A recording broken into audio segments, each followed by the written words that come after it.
Little girl to millionaire. Woman. Don't board your private jet. Your fiancé cut the wires. She calls police. The chill of early November sliced through the private jet terminal at London Heathrow, a biting wind carrying the faint hum of distant engines. 7-year-old Imani huddled deeper into the shadows of Hangar 7, her small frame dwarfed by the gleaming fuselage of a Gulfstream G650. It had been nearly 4 weeks since Auntie May's landlord had finally evicted them, 4 weeks since her small world had collapsed, leaving her clinging to the edges of this opulent, unwelcoming place. Social workers had come twice, their soft voices a persistent reminder of what Imani already knew. Imani, you can't live like this. We need to find you a safe place. But Imani remembered what happened to the twins from down the block when they were taken away. They never came back to play on the old swings like they promised. As twilight bled over the sprawling airport, casting long, dramatic shadows, Imani's desperate eyes found a strange sort of salvation. The VIP lounge attached to Hangar 7 glowed, with a warm, inviting light. Unlike the main terminal, this one was a fortress of glass and polished steel, radiating an inaccessible calm. It was where the truly important people came and went, shrouded in discretion and privilege. Dr. Evelyn Reed, 45, CEO of Zenith Aerospace and a self-made titan of the tech industry, meticulously reviewed final flight plans for her cross-continental journey. Tomorrow marked another crucial milestone, a high-stakes merger presentation in New York, followed by her highly anticipated engagement party with Julian Thorne, the charming, aristocratic British socialite who had swept her off her feet 8 months prior at a Davos summit. "Just a routine check, old friend," she murmured, tapping the sleek tablet, unaware of the small, desperate eyes watching from the darkened hangar. When Dr. Reed finally retired to her penthouse suite above the terminal, securing the lounge with multi-layered biometric locks, Imani slipped in through a loose service panel she'd discovered earlier. Behind towering crates of aerospace equipment, she fashioned a tiny sanctuary, unseen, warm, and surprisingly secure. As she curled up on a discarded piece of insulation, clutching a worn photograph of Auntie May, Imani whispered the prayer Auntie May had taught her. "Please keep me safe. Until morning." She had no idea she had just chosen the hiding place that would change everything. But in the opulent stillness, someone else watched Dr. Reed's private jet with intentions far more sinister. The next morning, the golden light of dawn filtered through the hangar's colossal windows. Imani had barely slept, every distant rumble of aircraft engines sending a jolt through her. But as the warmth filled her makeshift sanctuary, she felt something she hadn't experienced in months, a fragile sense of security. The massive hangar doors hummed open, and Dr. Evelyn Reed entered, her expensive perfume mingling with the sterile scent of jet fuel and polished metal. Behind her, Julian Thorne glided in, his bespoke suit rustling, his voice a smooth, cultivated baritone. "Darling, show me this mysterious surprise you've been keeping under wraps before our flight," Julian crooned. Though his smile seemed more rehearsed than genuine, hidden behind the equipment crates, Imani watched Dr. Reed's typically composed face light up with an almost girlish excitement. She led Julian to a section shrouded by a pristine white tarpaulin. "Something old, something bold, for our new journey together," Evelyn announced, pulling back the cover with a flourish. A sleek, state-of-the-art private jet, newly customized with Zenith Aerospace's emblem, gleamed like liquid silver under the hangar lights. Julian's expression flickered, just for a moment, from forced admiration to cold, calculating assessment. "It's valuable, isn't it?" he asked, running a manicured finger along the fuselage. "Invaluable to me," Evelyn replied, missing the distinction entirely. "It represents years of dreams, of proving that a girl from a council estate could build something this significant. After the New York presentation, we'll christen it with our first flight as a married couple." From her hiding spot, Imani watched Julian's reflection in the jet's chrome. The man's smile never reached his eyes, and something about him reminded Imani of the school bully who always looked down on kids from the poorer side of town. But Dr. Reed was different.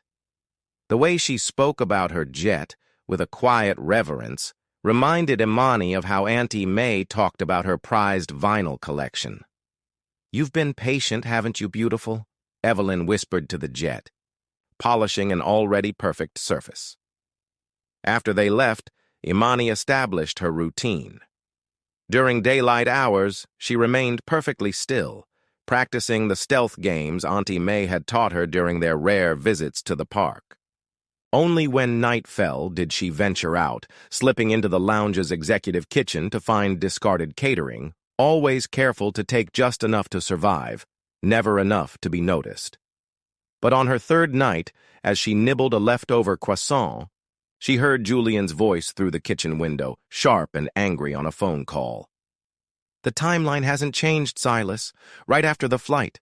No, during the flight." Imani froze. Something in that tone reminded her of the loan sharks Auntie May worried about. By her 5th day in the hangar, Imani had dared to explore during the quiet late afternoons when Dr. Reed was at her corporate office. She discovered that the hangar's ventilation system carried voices from the adjacent lounge and even a maintenance corridor, turning her hiding spot into an unwitting listening post. That night, sleep completely eluded her. At midnight, the soft hum of the hangar doors roused her. Julian Thorne slipped inside alone, believing himself unobserved, his phone pressed to his ear. "The revised trust was finalized today, Silas. $75 million! Julian's voice had a chilling coldness that made Imani shiver despite the ambient warmth. "We just need to stick to the plan during the flight. The remote access will ensure it looks like a catastrophic systems failure." Imani didn't understand words like trust or avionics, but she did understand danger. The tone reminded her of the time she'd overheard the landlord threatening to take Auntie May's home. "Stop worrying about the technicalities," Julian continued, pacing near the private jet.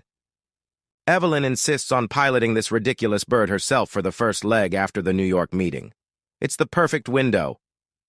When Julian finally left, Imani lay motionless behind her crates, her 7-year-old mind struggling to process what she'd heard. The next morning brought another disturbing scene.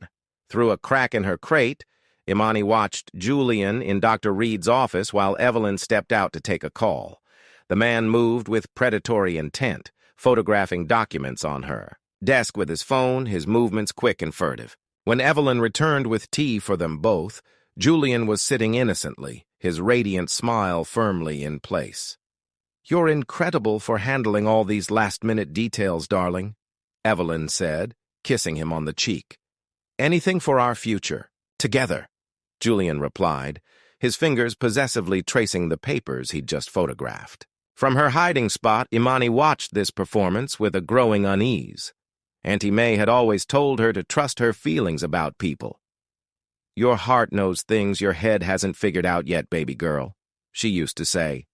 And in that moment, Imani's heart screamed warnings about the man Dr. Reed planned to marry. As Imani carefully collected condensation from exposed pipes, she overheard Julian making another late-night call. 2 days, Silas. 2 more days and everything changes." The certainty in Julian's voice chilled Imani to her core. Whatever was going to happen in 2 days, on the day of Dr. Reed's engagement party, she knew it would be terrible. But who would believe a 7-year-old homeless girl hiding in a millionaire's private jet hangar? 2 days before the engagement party, Imani was cautiously eating discarded fruit from the executive lounge when the hangar doors opened silently at 2 a.m. Her heart hammered as Julian entered with a tall, gaunt man in dark overalls. "Silas," Julian whispered, his voice laced with deadly satisfaction. "Everything's falling into place perfectly." Imani pressed deeper into the shadows, barely daring to breathe as the strangers approached Dr. Reed's beloved private jet. Evelyn insists on flying this infernal machine herself for the first leg, Julian explained, running a gloved hand over the fuselage with false affection. She wants to make a grand entrance for the New York press conference, landing at Teterboro after a quick hop from JFK. The moment she takes control on approach, that's it. Full systems failure. Silas nodded grimly. Tight airspace, sudden loss of control. But what if someone suspects foul play? Who would suspect a thing? Julian's laughter was cold as winter rain. A $75 million life insurance policy covering aviation accidents. A cutting-edge jet suffering an inexplicable electrical meltdown. Tragic accident of a rising tech star. The media will devour it. Imani's small hands clenched into fists. Even at 7, she understood death. She had seen Auntie May's friend weaken until the oxygen machine stopped humming. But this was different. This was murder. The avionics wiring, Silas continued, pulling tools from a black duffel bag. We'll sever them partially, not completely. They'll function normally during pre-flight and takeoff. But the moment she engages the autonomous flight protocols for landing, or hits turbulence, boom. Julian finished with satisfaction. I tested the sequence on the simulator yesterday. Evelyn plans a final systems check before the flight tomorrow morning. That approach path is unforgiving. Horror filled Imani's chest as she watched Silas crouch beneath the jet's belly. These people were going to hurt Dr. Reed. The kind Dr. Reed who spoke softly to her jet and brought Lena, her assistant, coffee every morning. A small wrench slipped from Silas's hand, clanging against the concrete. Both conspirators froze. "What was that?" Silas hissed. Julian listened intently, then shrugged. "Probably one of the maintenance stray cats. They get everywhere." As Silas resumed his deadly work, severing critical wires with surgical precision, Imani bit her lip to stop a scream. She thought of Auntie May's voice. "Sometimes, baby girl, doing the right thing means being braver than you've ever been. But how could someone so small stop something so terrible?" When they finally left, Imani crept towards the jet on trembling legs. Even in the dim light, she could see the damage. Exposed wires, delicate connectors hanging loose. Tomorrow, Dr. Reed would perform her final system check. Unable to escape unseen, Imani remained motionless in her hiding spot as Julian and Silas methodically destroyed Dr. Reed's prized jet. The precision of their work terrified her. This wasn't random vandalism, but calculated assassination. "Hand me the smallest cutter," Julian whispered, showing surprising technical prowess as he pointed to specific wire bundles. "We need to weaken this section just enough for it to fail under load when she engages the autonomous landing sequence." Silas worked with the practiced skill of someone who had done this before. The signal will degrade slowly at first, then fail completely under stress. It will look like a software glitch or equipment fatigue. Imani watched in horror and fascination as they carefully insulated and hid the damaged wires, leaving no trace of their presence. These were no amateurs. They moved like shadows, leaving no evidence but the invisible death trap they had created. "I ran the flight path yesterday," Julian continued, his voice thick with anticipation. "Evelyn mentioned she wants to take the jet for one last systems verification flight tomorrow morning, a short loop before the official New York departure. That flight corridor after the Hudson approach has seen 3 near misses in the last decade alone." "What about the engagement party?" Silas asked, sealing the toolkit. Julian's smile was predatory. "I'll be the devastated fiancé before. I'm technically a husband. The sympathy will be overwhelming. The international news loves a tragic story. Tech CEO dies in private jet accident day before her engagement." When they finished, the jet looked exactly the same from the outside. Only someone looking deeply into the avionics bay would notice the carefully orchestrated sabotage. "Beautiful work," Julian said, affectionately stroking the jet's gleaming fuselage one last time. "Evelyn always said this jet was her pride and joy. How poetic that it will be her tomb." After they left, Imani crept towards the jet on trembling legs. Beneath, she could see where the wires had been subtly disturbed. Not much, but enough. She remembered seeing the engineers working on the planes near her old apartment, Auntie May explaining how critical wires kept the planes flying safely. The faint metallic tang of exposed circuits filled her nostrils, sharp and alien. She touched a loose wire with her finger, then immediately wiped it on her already dirty clothes, fearing it might be dangerous. Looking at the magnificent silver jet, Imani whispered, "I'm sorry they hurt you." But tomorrow morning, Dr. Reed would board this beautiful death trap, completely unaware that her fiancé had just signed her death warrant, and Imani was the only person in the world who knew the truth. Dawn broke over London with a cruel beauty, painting the sky in hues of crimson and gold. Imani hadn't slept at all, her mind racing with impossible options. Every time she closed her eyes, she saw Dr. Reed's composed face and heard Auntie May's voice. "Doing the right thing is rarely doing the easy thing, baby girl." But what was the right thing for a homeless 7-year-old who had illegally hidden in a stranger's private jet hangar? Through a small gap in the hangar doors, she watched Dr. Reed and Julian having breakfast in the executive lounge. Julian played his part perfectly, the loving fiancé, offering her fruit, laughing at her dry jokes, adjusting her scarf with tender care. The performance was flawless, and Imani's stomach churned. "I can't wait to start our life together," Julian said, his voice clear in the morning air. "After your little test flight, darling, we'll be inseparable." Dr. Reed glanced at her watch. "Just a quick systems verification to make sure everything's perfect. Then Lena will arrange the car to the main terminal." Imani's heart hammered. Dr. Reed planned to perform the test flight in exactly 1 hour. Lena, her executive assistant, would be waiting to take them to the main terminal, but Dr. Reed would never make it. Instead, she'd be plunging into the Atlantic while Julian played the grieving widower. The weight of the knowledge pressed down on her small shoulders like a mountain. She thought of the social workers, of being taken to strangers, of the foster home Tommy had described in whispered, trembling words. Everything in her 7-year-old world screamed, "Run and hide." But then she remembered Dr. Reed's quiet reverence for her jet. The way she had unknowingly provided warmth and shelter when Imani had nowhere else to go. She hadn't even known Imani existed, but her kindness had, in a strange way, saved Imani's life. Could she truly let her die to protect herself? Through the hangar door, she watched Dr. Reed kiss Julian goodbye and start walking towards the jet, keys clutched in her hand. Her face glowed with anticipation.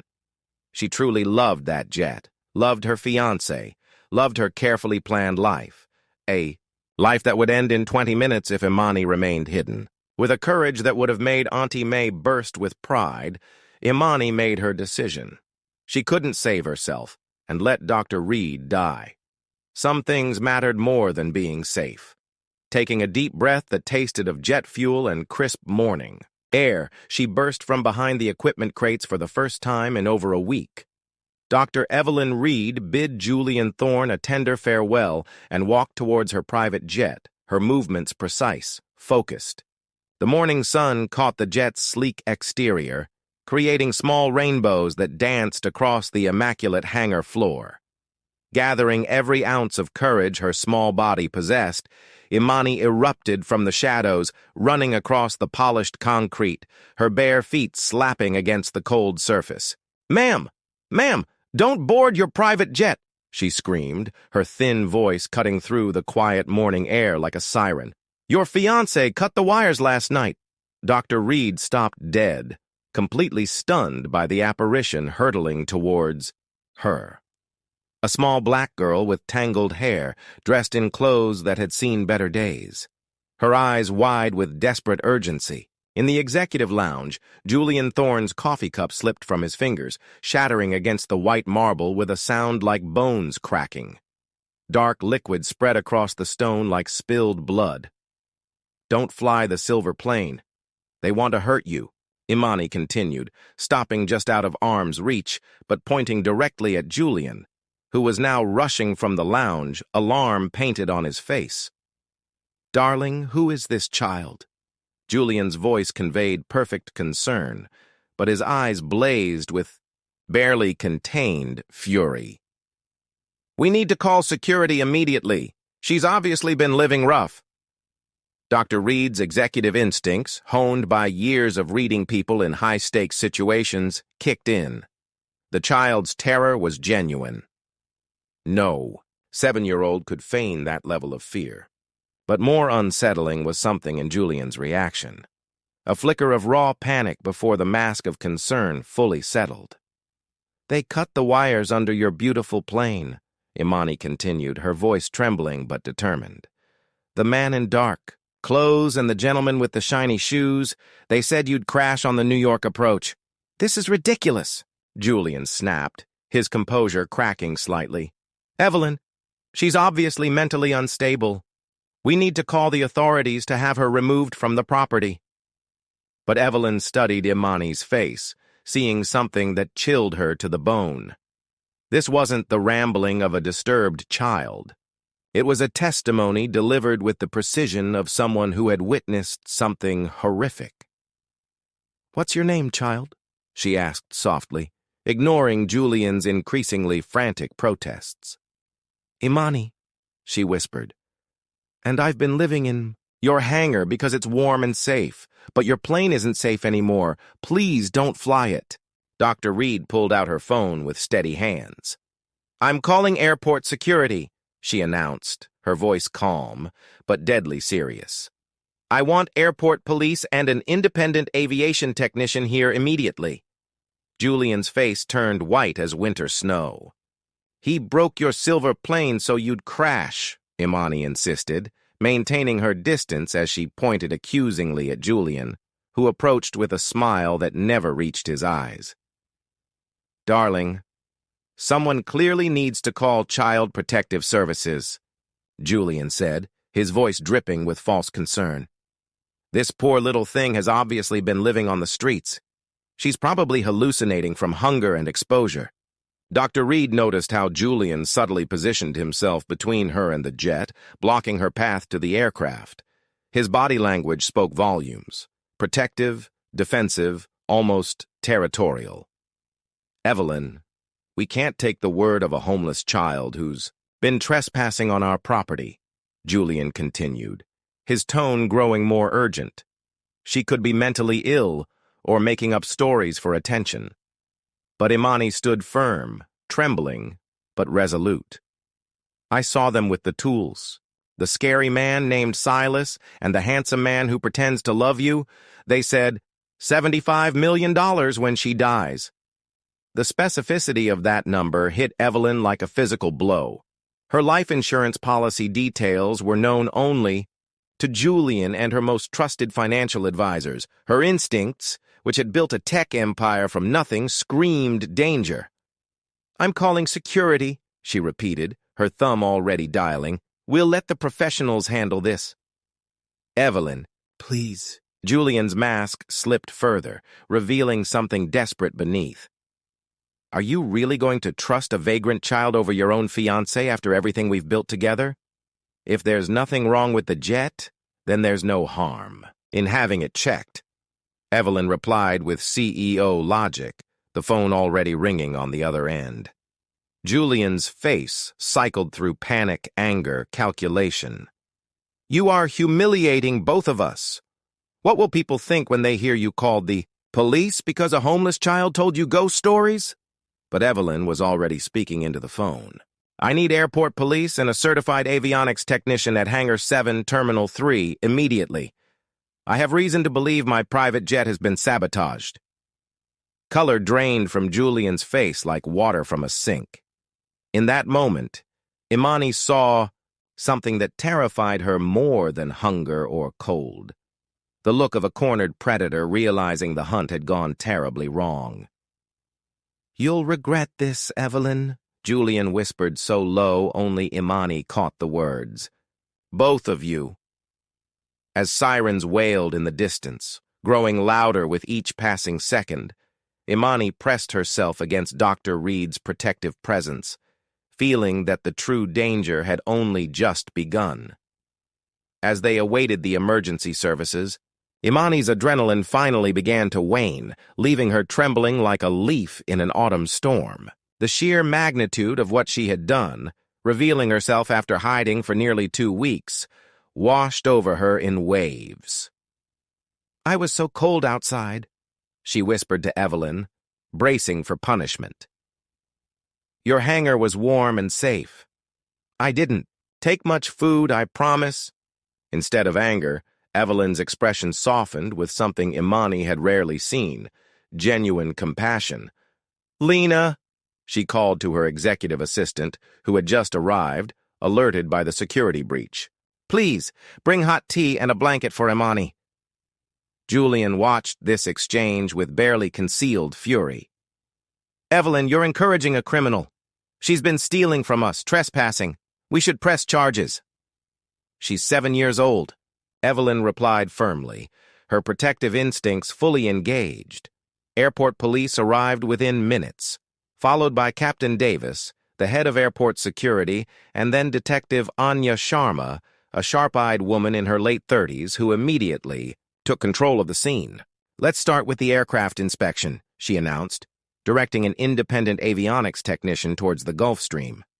Julian made one last desperate attempt. "Detective, this child is clearly disturbed.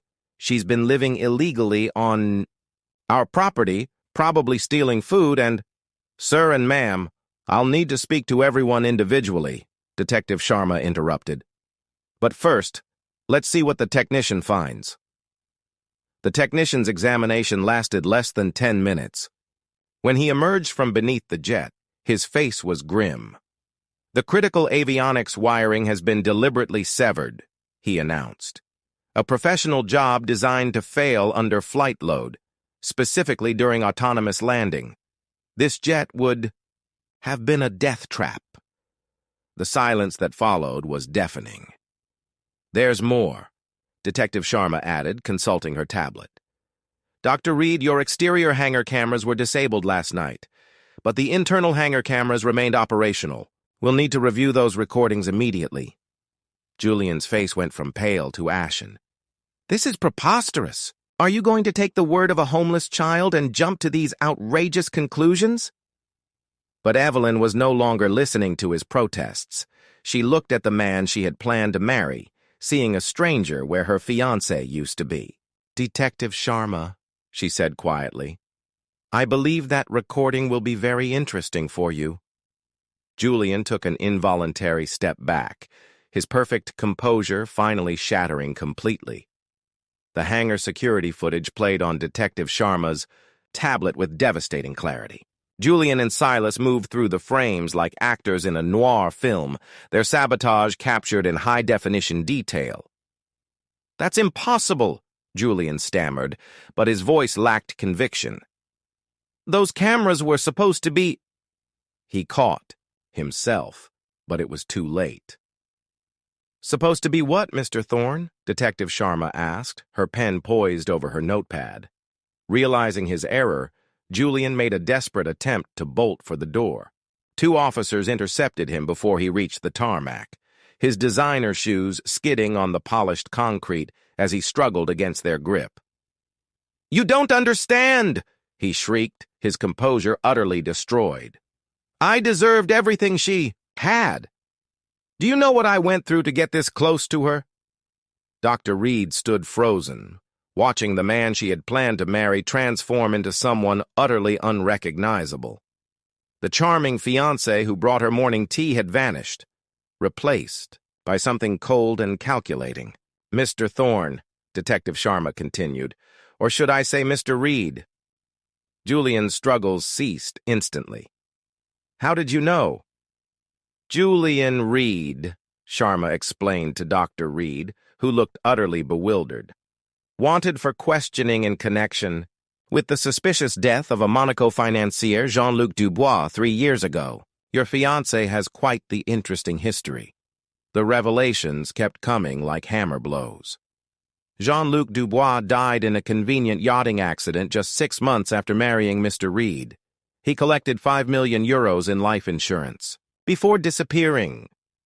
Imani pressed closer to Dr. Reed, overwhelmed by the adult drama unfolding around her. She had saved Evelyn's life, but the man who tried to kill her was looking directly at Imani with pure hatred. "Little pest!" Julian snarled, his mask completely fallen. "You have no idea what you've cost me. Years of planning, months of playing the perfect partner, all ruined by a homeless nuisance." Detective Sharma stepped between them, protectively. "Mr. Reed, you are under arrest for attempted murder, fraud, and conspiracy. We will also be reopening the Dubois case." As officers led Julian away, he turned to Dr. Reed one last time. "You were never good enough for me anyway," he spat. "Just another rich, lonely woman desperate to be loved." The hangar fell silent, save for the distant sound of police sirens fading away. Dr. Reed sank onto a nearby executive chair, the weight of the betrayal and near death settling over her like a heavy blanket. Imani approached cautiously, her small hand touching her arm. "I'm sorry the handsome man was mean to you," she whispered. Dr. Reed looked at the brave child who had saved her life, and for the first time in hours managed a genuine smile. In the days following Julian's arrest, the story exploded across the global media landscape. Tech billionaire saved by brave girl dominated headlines, but Dr. Reed canceled all interviews and public appearances. Her priority wasn't managing public relations, it was ensuring Imani's safety and well-being. The penthouse suite, once sterile and designed to impress business partners, began to transform. Where minimalist furniture had created cold, perfect spaces, Evelyn found herself adding warmth, soft blankets, books with colorful pictures, and a small child-sized table where Imani could eat without feeling lost in the vastness. "I've never had pancakes that weren't from a box," Imani admitted on her third morning, syrup smeared across her chin as she attacked the pile Lena had prepared. Evelyn watched her eat with fascination. Her carefully controlled life had run like clockwork for years. Board meetings, profit margins, strategic planning. Now she found herself navigating the beautiful chaos of childhood. Questions that started before her first coffee was finished, small hands that left fingerprints on every glass surface, and the constant background noise of someone seeing the world with wonder instead of calculation. "Dr. Reed," Imani said suddenly, using the formal address she had never quite abandoned, despite Evelyn's gentle corrections. "Do you think the handsome man is sorry for what he did?" The question surprised Evelyn. Even after everything, Imani's capacity for empathy remained intact. A remarkable resilience that spoke as much to Auntie May's influence as it did to Imani's own essential goodness. "I don't know," Evelyn replied honestly. "But I hope someday he finds a way to understand that hurting people never solves anything." They sat in comfortable silence, watching the city wake up around them. Distant plane engines hummed on the breeze. Gulls called to each other from the rooftops, and somewhere in the distance, the laughter of children drifted from a nearby park. "I used to think," Evelyn said slowly, "that success meant building the biggest company, making the most money, impressing the most people. I spent so many years focused on achieving things that I forgot to build a life worth living." Imani considered this with the seriousness she brought to all important conversations. "Auntie May used to say that things don't make you happy. People do. And doing the right thing makes you proud of yourself, even when no one else knows." The wisdom of it struck Evelyn with renewed force. Auntie May, whom she had never met, had raised a granddaughter capable of risking everything to save a stranger. That kind of moral courage wasn't taught in business schools or corporate seminars. It was cultivated through love, example, and a deep understanding that character mattered more than comfort. "Your Auntie May sounds like she was an incredible woman," Evelyn said softly. "Yeah, she was," Imani nodded. "But I think she would." have liked you. You care about people. Your employees, Lena, me. Auntie May always said, that's how you know someone's heart is good. As the morning sun climbed higher, warming their special sanctuary, Evelyn reflected on the unexpected journey that had brought them to this moment. A year ago, she was preparing to marry a man who wanted to kill her for money. Today, she was planning a future with a daughter who had saved her life simply because it was the right thing to do. The irony was not lost on her. She had spent millions on security systems, background checks, and legal protections. But her true salvation had come from a homeless 7-year-old with nothing but courage and moral clarity. "Imani," Evelyn said finally, "there's something I want you to always remember. That day, you didn't just save my life. You gave me a reason to live it." She looked at her with those wise, earnest eyes that had seen too much sadness but somehow retained their capacity for joy. "Sometimes you have to lose something to gain something better," Imani said, with the profound simplicity that only children possess. Evelyn smiled, remembering how Imani had used almost those exact words a year ago. Her empty penthouse had been filled with laughter. Her sterile success had transformed into meaningful purpose. Her solitary achievement had become a shared adventure. Most remarkably, her carefully controlled life had been beautifully disrupted by spontaneity, wonder, and the daily chaos of raising a child who approached each day as a new opportunity for discovery. "Ready for our first official day as the Reed family?" she asked, standing and offering her hand. Imani jumped up eagerly, already planning adventures in their new treehouse, already thinking about tomorrow's possibilities rather than yesterday's fears. "Ready," she declared with a smile that could power the entire city.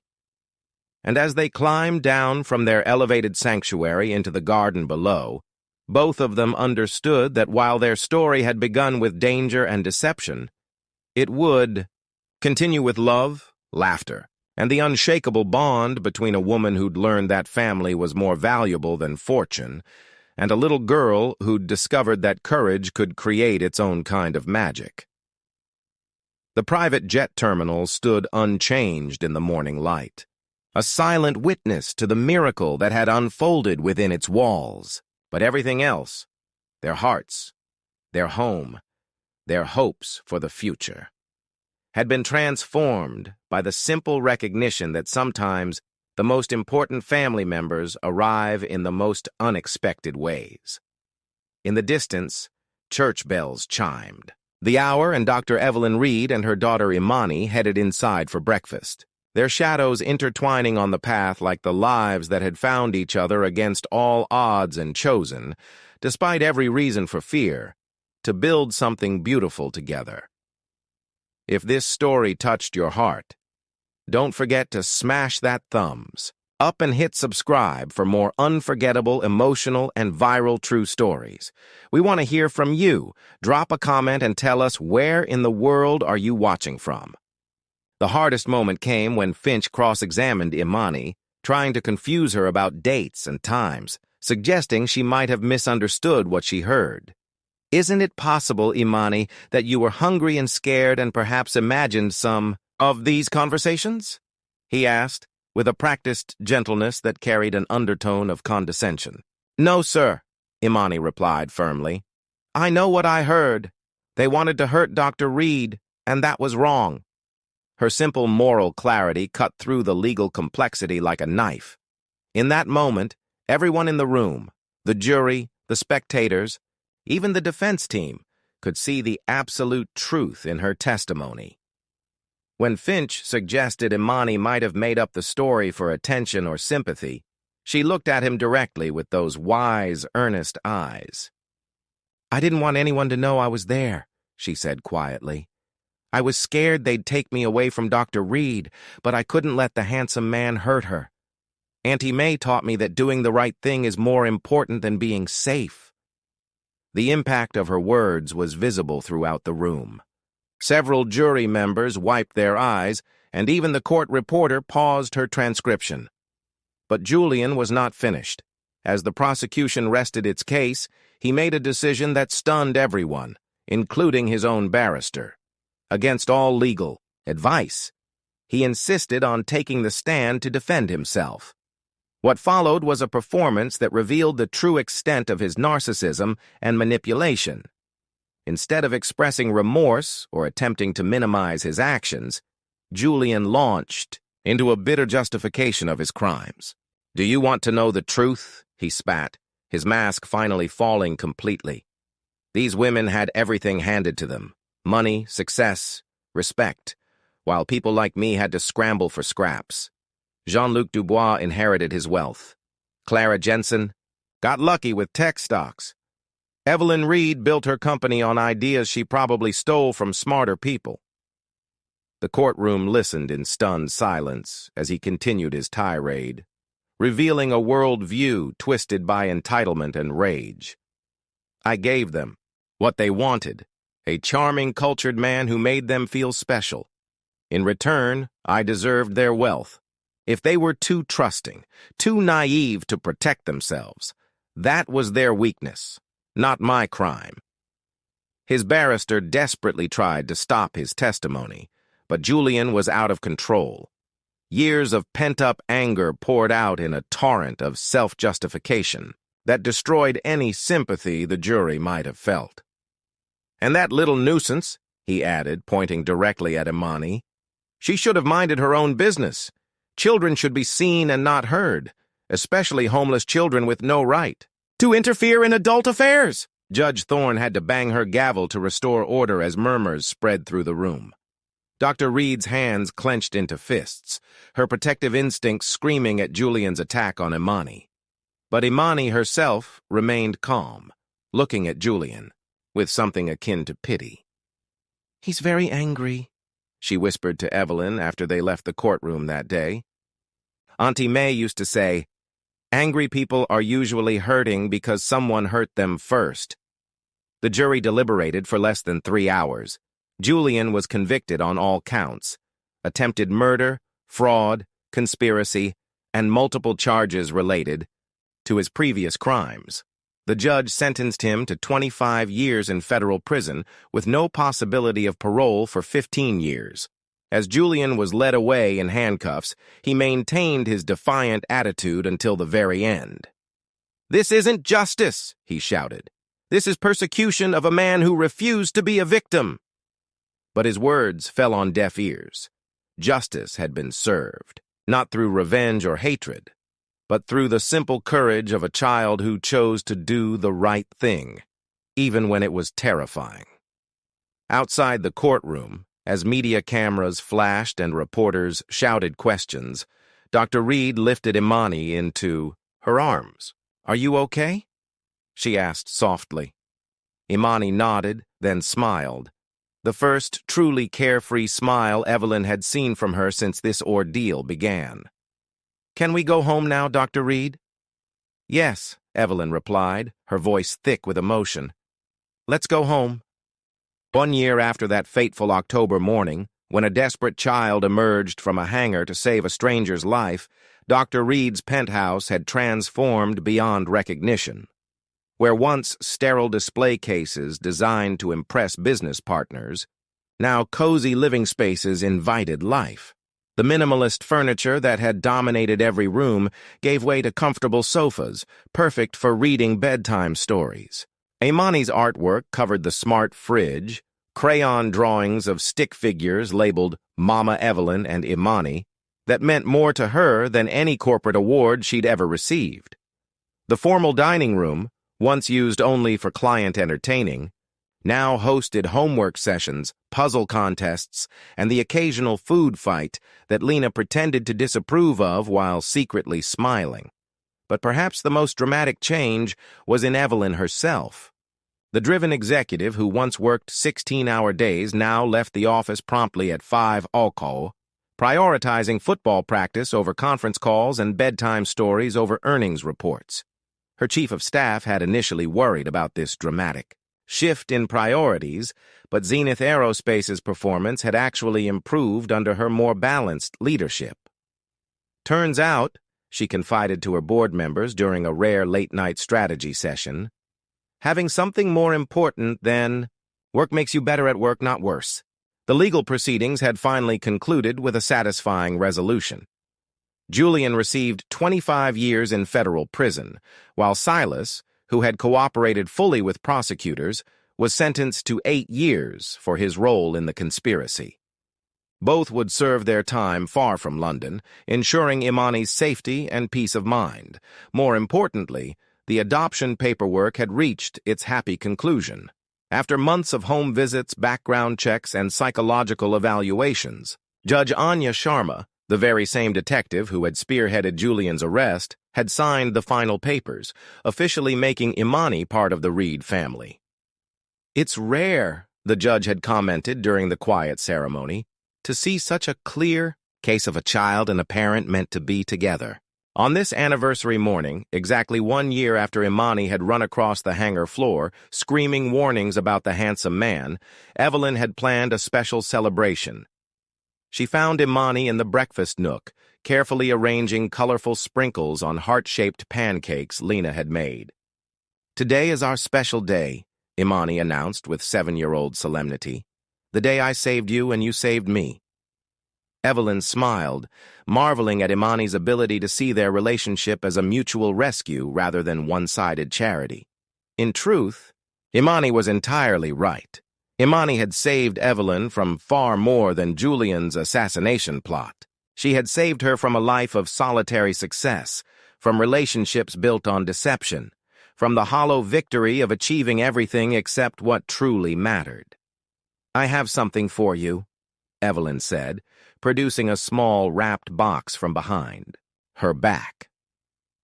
Imani's eyes widened with excitement as she carefully untied the ribbon, a skill she had learned from Evelyn, who believed in savoring special moments rather than rushing through them. Inside was a tiny golden key attached to a delicate chain. "What's it for?" she asked, holding it up to catch the morning sun filtering through the kitchen windows. "Come and see," Evelyn replied mysteriously, leading her through the French doors to the private terrace. There, nestled in the corner of the vast rooftop garden where Imani had once hidden in fear, stood the most magnificent treehouse London had ever seen. Built of cedar and glass, it was large enough for two, yet designed with 7-year-old sensibilities, complete with a rope ladder, a telescope for spotting distant planes, and, most importantly, a perfect view of the airport terminal where their story had begun. "It's ours!" Imani gasped, her voice filled with awe. "It's ours," Evelyn confirmed. "A place where we can always remember how we found each other, and all the places we can still go." They climbed up together. Imani scampered with the fearless agility of childhood, while Evelyn followed more carefully, still adjusting to the idea that her expensive suits were meant to be lived in, not preserved. The interior of the tree house was everything a child could imagine. Built-in benches with soft cushions, shelves for books and treasures, and windows positioned to catch both sunrise and sunset. But the most special feature was visible through the main window. A clear view of the private jet terminal where a scared child had hidden until courage demanded she reveal herself. "From here, you can always see where we started," Evelyn explained, sitting beside Imani on the window seat. "But more importantly, you can see all the places we could go." Beyond the terminal, the view encompassed the sprawling London skyline, the River Thames with its ferries and barges, and the distant promise of the world beyond. It was a view of endless possibilities, a perfect metaphor for the life they were building together. Evelyn and Imani were woken at 2 a.m. by the faint sound of their security system's intrusion alert. Evelyn's phone displayed a silent alarm indicating movement on the lower level, but the affected cameras only showed static. "Stay close." "To me," Evelyn whispered to Imani, who was already trembling beside her. They had practiced this scenario multiple times, but facing real danger felt entirely different. Moving carefully through the darkened hallway, Evelyn guided them towards the reinforced panic room she had installed, a secure space with independent communication systems and supplies to last for days if necessary. But as they reached the staircase, they heard the unmistakable sound of someone moving through the penthouse below. Silas's voice echoed from the main living area, distorted by rage and desperation. "I know you're here, you little pest. You and your rich girlfriend. You ruined everything." Evelyn's security training kicked in. The panic button in her pocket would call the police immediately, but the response time in this storm could be 15 minutes or more. The safe room was their best option. But reaching it required crossing an exposed area where Silas might spot them. "I've got nothing left to lose," Silas screamed, his voice drawing closer. "Julian's locked up, my life's ruined, and it's all because a homeless kid couldn't mind her own business."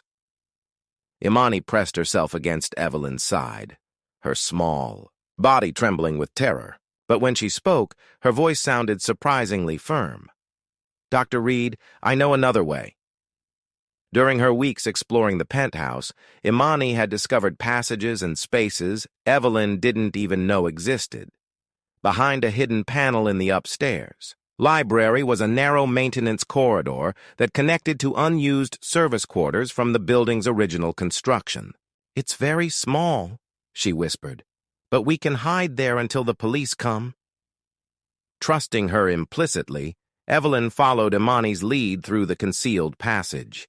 The space was cramped and dusty, clearly unused for decades, but it was invisible to anyone who didn't know it existed. They could hear Silas systematically moving through the penthouse, checking rooms, growing increasingly frustrated. Glass shattered somewhere below, likely a vase or picture frame hurled in anger. "They must be around here," he muttered, his voice carrying through the old walls. "The car's in the garage. The security lights are on." The ankle monitor that was supposed to track Silas had apparently not prevented him from reaching the penthouse. Either he had found a way to disable it, or the storm was interfering with the signal. For 20 agonizing minutes, they waited in the cramped space as Silas ransacked the penthouse. Imani remained remarkably calm, her survival instincts honed by months of hiding. She showed Evelyn how to position herself to avoid creaking floorboards, how to control her breathing to minimize noise. "You are very brave," Evelyn whispered, marveling at this child who had already survived more trauma than most adults. Auntie May always said, "Scared and brave aren't opposites." Imani replied softly, "You can be both at once." Finally, they heard sirens approaching through the storm. Red and blue lights flashed through the small window of the hidden room. As police vehicles surrounded the building, Silas's voice turned desperate. "This isn't over! Do you hear me? This isn't over!" There was a crash, followed by shouting, and then the distinctive sound of a struggle. Heavy footsteps moved through the penthouse, this time accompanied by police radios and authoritative voices. "Upstairs clear!" someone shouted. "Suspect in custody!" another voice rang out. When Detective Sharma's familiar voice called their names over the penthouse intercom system, Evelyn and Imani finally emerged from their hiding place. They found Silas in handcuffs in the main foyer, his ankle monitor clearly visible and apparently still functional. "How did he get past the security perimeter?" Evelyn demanded. Sharma's expression was grim. "He used the storm surge to approach from the riverside. Climbed up your private dock access during the worst of the weather.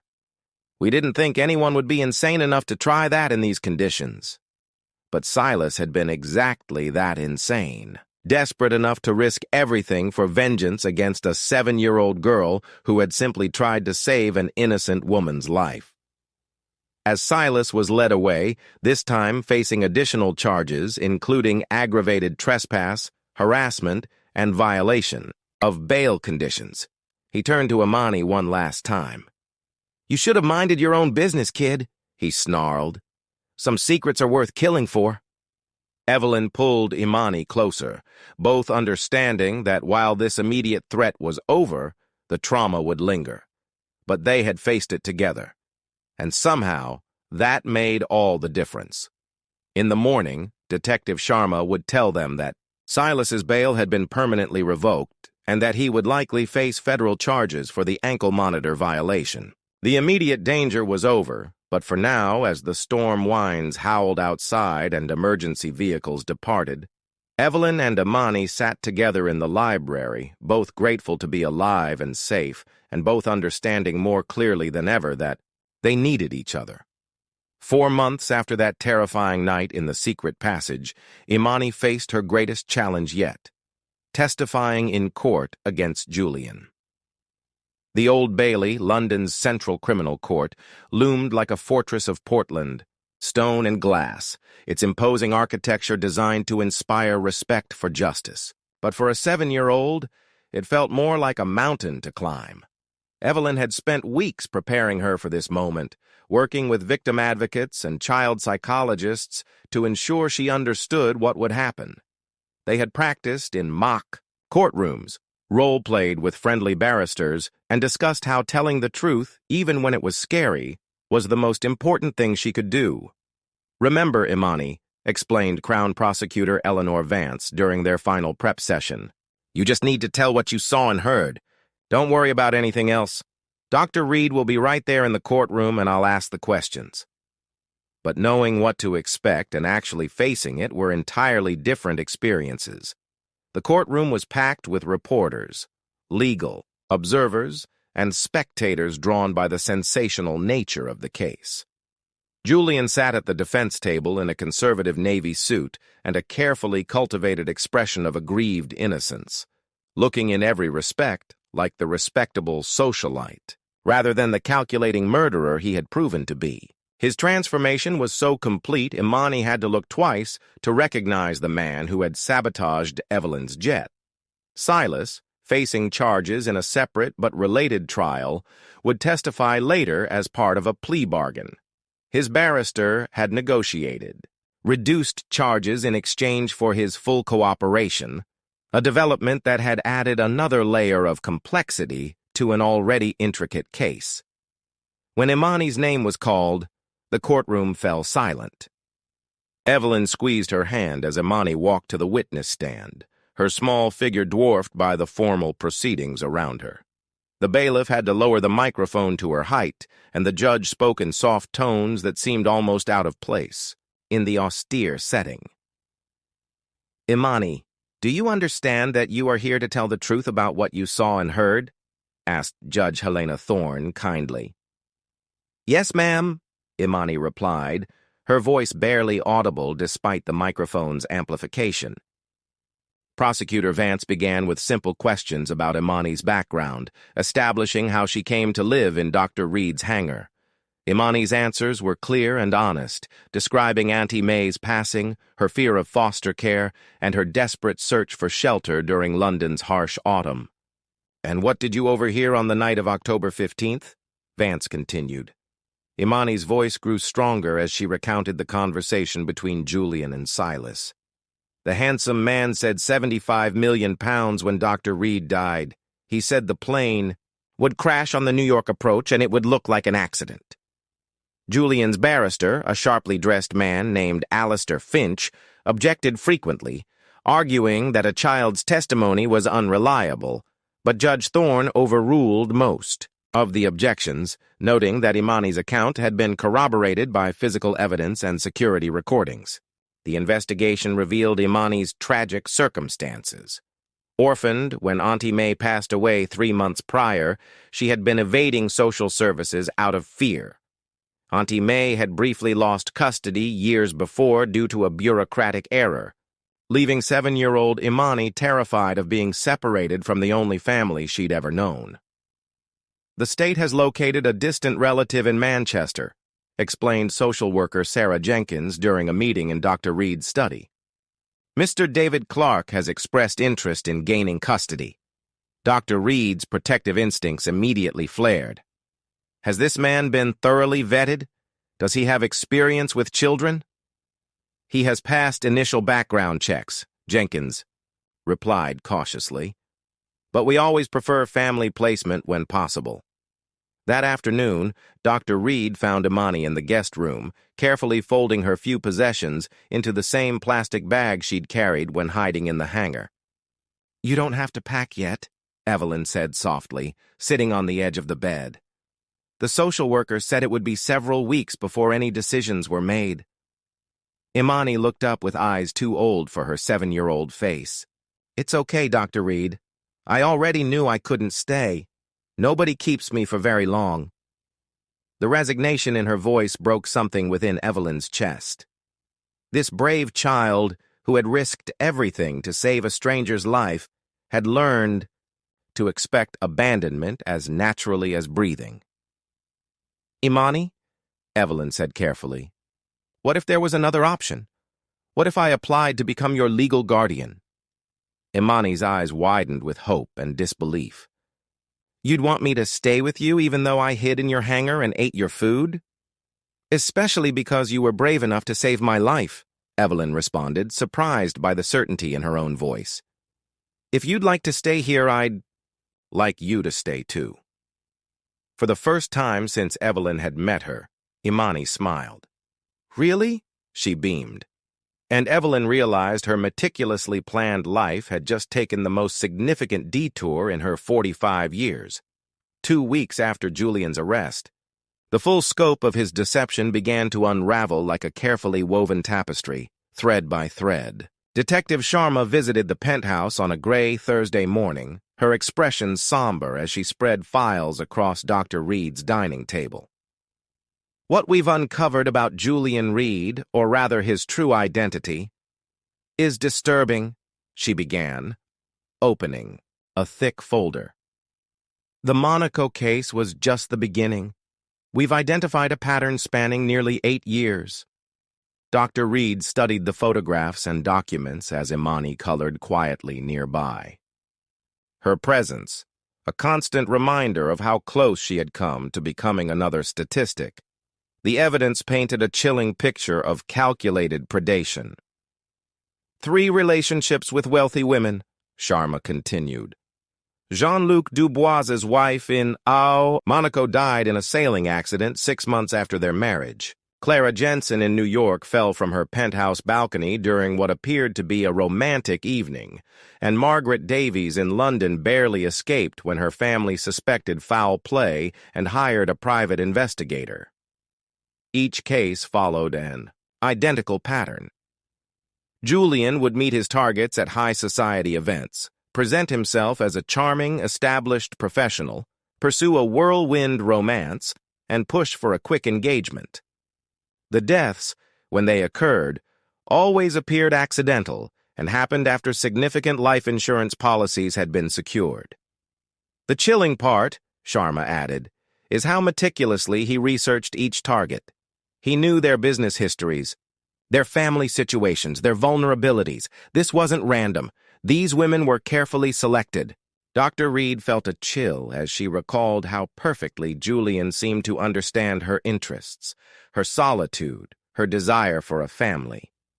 Every conversation, every shared moment, every intimate detail had been a calculated manipulation.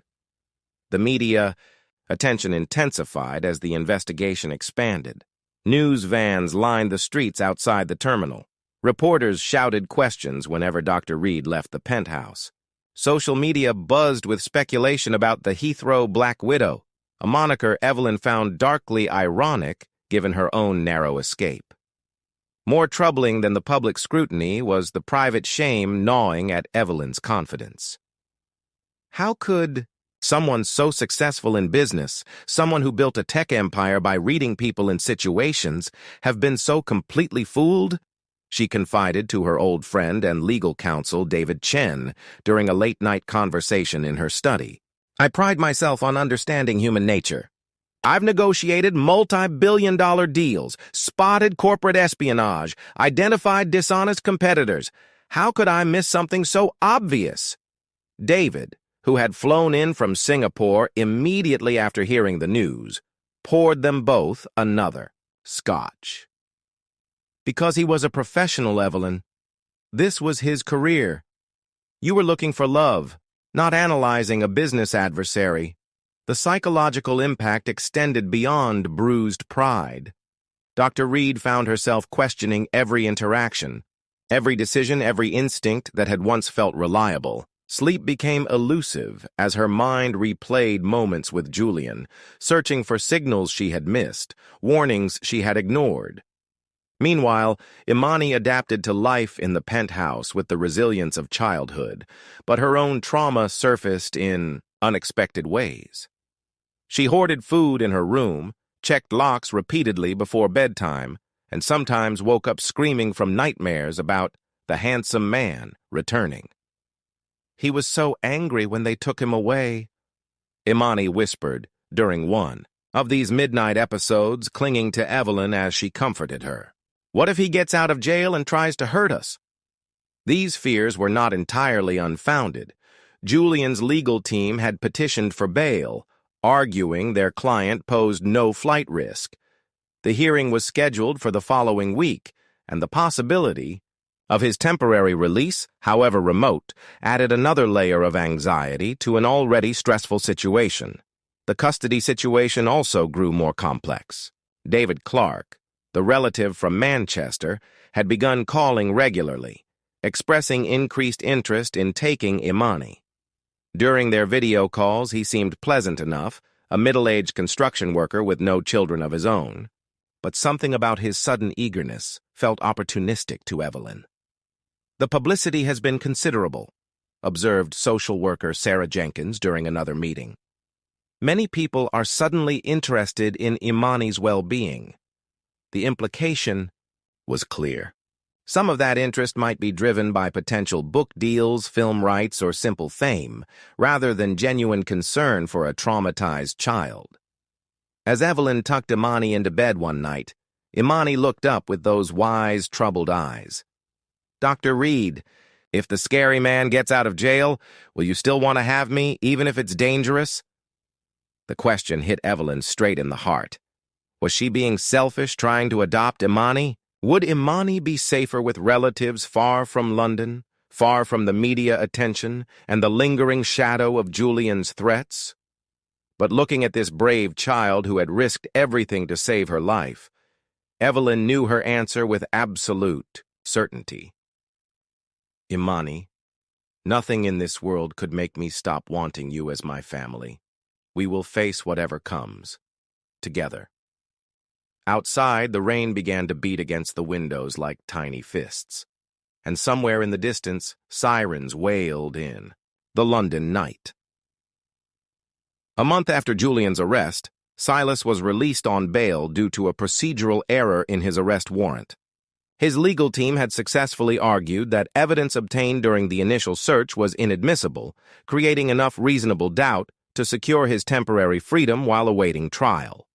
The news hit Dr. Reed like a physical blow when Detective Sharma called her at 6 a.m. on a stormy Tuesday. "We've assigned additional patrol units to your residence and the terminal," she assured Evelyn. "But Silas is legally bound to stay away from you and Imani. He's wearing an ankle monitor and cannot leave Greater London without permission." Evelyn knew legal requirements meant little to desperate criminals. Silas had watched his future unravel because of Imani's testimony. Desperate people did desperate things. A lesson Evelyn had learned all too well.